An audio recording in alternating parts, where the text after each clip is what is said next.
नमस्ते दोस्तों, स्वागत है आप सभी का मेरे चैनल पर। मैं हूं अंश और आज मैं आप सभी के लिए लेकर आया हूं एक बहुत ही बेहतरीन कहानी सिर्फ और सिर्फ अंश ऑफ स्टोरी पर। इस कहानी का हर एक शब्द आपके दिल को छू जाएगा और आपको कुछ नया सोचने पर मजबूर कर देगा। तो बिना देर किए चलिए आज का वीडियो शुरू करते हैं। नंदपुर गांव में भोलाराम सेठ नाम का एक आदमी रहता था, लेकिन लोग उसे उसके नाम से कम और उसकी असीम भूख से ज्यादा जानते थे। गांव में कहावत प्रसिद्ध थी कि अगर किसी दिन गांव के बाजार में अनाज कम पड़ जाए या हलवाई की दुकान खाली मिले तो समझ जाना कि उस दिन भोलाराम सेठ ने पेट भर खाना खाया है। उसका घर एक ऐसी जगह बन गया था जहां चूल्हा कभी ठंडा नहीं होता था। उसका नौकर छोटू रोज यही नजारा देखता था कि सेठ सुबह सूरज उगने से पहले ही उठते ही खाना मांगता था। खाना खाते खाते फिर से अगले दौर का खाना मांगता और भरपेट खाने के तुरंत बाद भी मासूमियत या लालच से कहता कि मुझे अभी भी बहुत भूख लगी है। इतना ही नहीं, कई बार तो वह थाली का खाना खत्म होने से पहले ही अगले भोजन की मांग करने लगता और बेचारे छोटू को रसोई से कमरे तक लगातार दौड़ाता रहता। छोटू के पैर थक जाते, लेकिन सेठ की जीभ नहीं थकती थी। एक सुबह छोटू ने देखा कि सेठ की पत्नी कमला आंगन में एक कोने में बैठी सिसक सिसक कर रो रही थी। उसके हाथ सफेद आटे से पूरी तरह सने हुए थे। चूल्हे के धुएं से आंखें लाल हो चुकी थीं और चेहरा गहरी थकान और लाचारी से भरा हुआ था। छोटू ने पास जाकर धीरे से पूछा, मालकिन क्या हुआ, आप रो क्यों रही हैं? कमला ने अपने आंसुओं को पोंछते हुए कहा, क्या बताऊं छोटू, तुम्हारे मालिक की इस भूख ने मेरा जीना मुश्किल कर दिया है। सुबह से रात हो जाती है, मैं रोटियां बनाती रहती हूं। तवे की आंच से हाथ जल जाते हैं, उंगलियां दुखती हैं, लेकिन उनका पेट है कि भरता ही नहीं। मुझे डर है कि कहीं मैं इस रसोई में ही दम न तो डह दूं। तभी घर के अंदर से एक भारी और कर्कश आवाज गूंजी, छोटू जल्दी खाना लाओ। छोटू घबराकर अंदर गया तो देखा कि सेठ अभी थोड़ी देर पहले ही ढेर सारे पराठे खा चुका था। फिर भी उसकी भूख शांत नहीं हुई थी। उसकी बेचैन आंखें अभी भी मेज पर खाने को ढूंढ रही थीं, जैसे सामने रखी हर चीज उसके लिए कम हो। सेठ डकार लेते हुए बोला, ये तो बस हल्का नाश्ता था छोटू, अब असली खाना लाओ और जल्दी लाओ, वरना मेरा जी घबराने लगेगा। छोटू ने कांपते हाथों से जल्दी जल्दी फिर से खाना परोसा। देखते ही देखते सारी थालियां फिर से साफ हो गईं।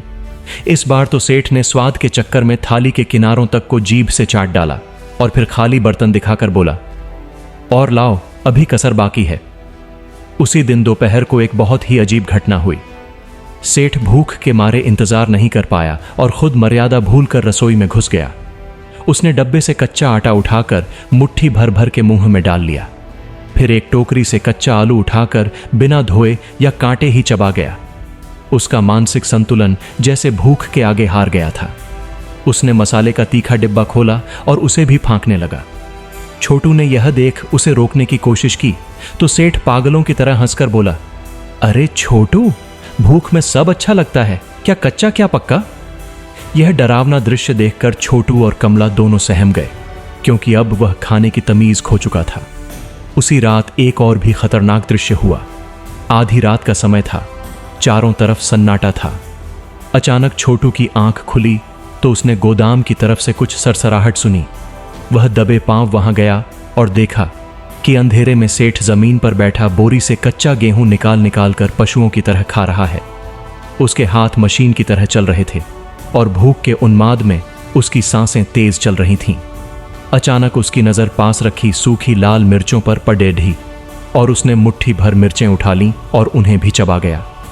कुछ ही सेकंड में मिर्चों का तीखापन उसके गले में उतरा। उसकी आंखों से झरझर पानी निकलने लगा। वह दर्द से उछल पड़ा और पागलों की तरह चिल्लाने लगा, पानी, पानी, बचाओ, मेरे मुंह में आग लग गई है। छोटू भागकर पानी का गड्ढा लाया तो सेठ ने पूरा घड़ा एक ही सांस में खाली कर दिया। लेकिन सबसे डरावनी बात यह थी कि कुछ ही देर बाद वह फिर से दाने ढूंढने लगा, जैसे उसे कुछ हुआ ही नहीं था। अब छोटू को समझ आ गया कि यह कोई साधारण भूख नहीं है। अगर अब कुछ नहीं किया गया तो बात हाथ से निकल जाएगी। अगली सुबह वह सीधा जंगल की ओर निकल पड़ा, जहां एक रहस्यमयी ओंझा रहता था। उस ओंझा के बारे में मशहूर था कि वह इलाज तो बहुत अजीब करता है, पर उसका असर अचूक होता है। जंगल के बीचों बीच एक पुराने विशाल बरगद के पेड़ के नीचे ओंझा बैठा था। उसके चारों ओर जड़ी बूटियां, कड़ी डावे चूर्ण और कई अजीबोगरीब चीजें बिखरी हुई थीं। छोटू ने हाथ जोड़कर सेठ की पूरी समस्या बताई। ओझा ने आंखें बंद करके सब सुना और गंभीर स्वर में बोला, बच्चे, भूख पेट की नहीं, गलत आदत की होती है, लेकिन जब आदत हद से ज्यादा बढ़ जाए तो वह इंसान को अपना गुलाम बना लेती है। ओझा ने एक मटमैला चीज छोटू को दिया और समझाते हुए कहा, इसे उसकी ही आदत से हराना पड़ेगा। पहले उसे यह खिलाना, इससे उसकी भूख कई गुना और बढ़ेगी। जब वह अपनी ही हालत से डरने लगेगा तब उसे मेरे पास लाना। छोटू वापस आया और अगले ही दिन उसने एक योजना बनाई। उसने सेठ को अपने घर दावत पर बुलाया। सेठ के लिए खाना ही सबसे बड़ा निमंत्रण था। वह खुशी खुशी मान गया और बोला, आज तो दावत में मजा आ जाएगा। दोपहर को सेठ सज धज कर आया और बैठते ही चिल्लाया, जल्दी खाना लाओ। छोटू ने योजना के अनुसार पहले वह ओझा वाला मिश्रण दिया और बोला, मालिक, पहले इसे खा लीजिए, इसे खाकर भोजन करेंगे तो स्वाद दुगुना हो जाएगा। सेठ ने बिना सोचे उसे एक बार में घटक लिया। उसके बाद जो हुआ वह गांव के इतिहास में कभी नहीं देखा गया। सेठ खाने पर भूखे भेड़िए की तरह टूट पड़ा। उसकी हालत पहले से कहीं ज्यादा भयावह थी। वह बिजली की गति से रोटियां और सब्जियां निगलने लगा। उसकी आंखें बाहर की ओर फैल गई थीं। हाथ रुकने का नाम नहीं ले रहे थे। जितना वह खाता उसके अंदर की आग उतनी ही भड़कती जाती।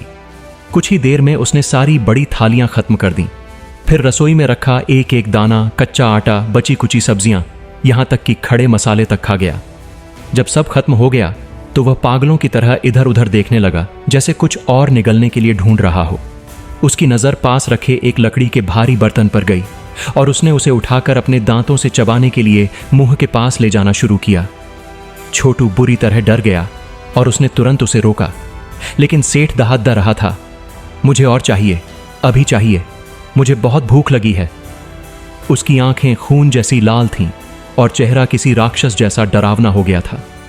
छोटू उसे किसी तरह संभाल कर और खींचकर तुरंत ओझा के पास जंगल ले गया। वहां पहले से ही पूरा गांव तमाशा देखने के लिए जमा था। सबको पता चल चुका था कि आज सेठ का हिसाब होने वाला है। ओझा ने शांत स्वर में कहा, अब इसका आखिरी इलाज होगा। गांव वालों ने मिलकर ओझा के कहे अनुसार अलग अलग स्वादों के पकवान तैयार किए थे। किसी ने बहुत ही कड़वा रस बनाया था, किसी ने बेहद तीखा मिर्च वाला सालन, किसी ने बहुत ज्यादा खट्टा अचार और किसी ने बिल्कुल बेस्वाद फीका दलिया। सेठ को बीच में बैठाकर एक एक करके वह सब खिलाया जाने लगा। शुरुआत में तो वह पागलपन में सब कुछ गप्पागप खाता गया, लेकिन धीरे धीरे असर दिखने लगा। जैसे ही उसने तीखा खाया वह जलन से उछल पड़ा। कड़वा घूंट पीते ही उसका चेहरा कड्डवाहट से बुरी तरह सिकुड़ गया। बहुत खट्टा खाते ही उसने मारे खटास के अपने दांत भींच लिए और उसकी आंखों से आंसू बहने लगे। अंत में उसके सामने वह बेस्वाद फीका दलिया रखा गया। उसने उसे देखा, हाथ बढ़ाया, लेकिन इस बार उसके हाथ की गति बहुत धीमी थी।